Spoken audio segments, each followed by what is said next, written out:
Welcome to the Peeling It Back pregame show. I'm Brad Whitman alongside manager Leo Rivera. Leo ended out the weekend strong versus the Raptors, got the sweep on Independence Day weekend. What do you think connected for the team most to be able to string all three games together?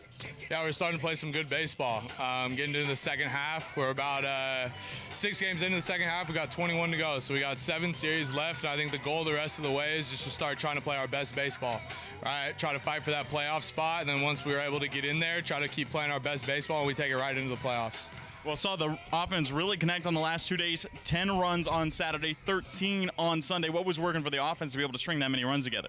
Yeah, I don't think the plan really changed. We're trying to hammer fastballs early in the count, and we were a little bit cold there for a little bit, but that's baseball. And the guys didn't panic. They kept doing their thing, and it was a product of the process. Something that Mr. Rickman, who's no longer with us, always liked to say is stick to the process, and it usually works out.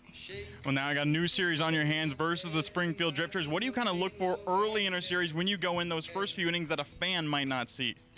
Runs. We try to score early, try to win the first inning every single time and keep it going the rest of the game. Looking to Kurt to shut it down, right? A lot of strikes, fill up the zone, and our defense is going to work. Yeah, one of the 5 All-Star selections that the Sweets had just released this morning. For the fans who didn't see the release, obviously, Sweets put up 5 total All-Stars, tied for the most in the West Coast League. We talked a little bit about it, but can you talk to the fans a little bit what that explained about this team's depth? Yeah, it's unbelievable. 5 guys is a lot, and each one of them have had their own moments. There's also a lot of other guys that weren't All-Stars that have had great moments, right? On the pitching side, on the hitting side.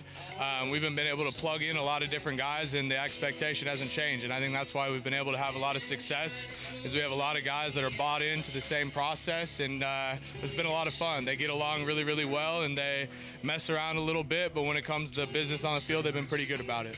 Well, you said the name Curtis Ellis. When he's on the bump, how much confidence does it give you as a coach? And really, do you think the whole team behind him, when he's up there throwing strikes, he's only walked 2 guys the entire season? Yeah, you said it. The defense is involved. They're expecting the ball every single play, and he usually gets us in the dugout pretty quick, filling it up with a lot of strikes, getting ahead. That's the biggest thing, is getting ahead with strike 1 and then following it up with another good pitch. Well, thank you, Leo. Good luck today. First pitch versus the Drifters set for 6:35 p.m. We'll see you there.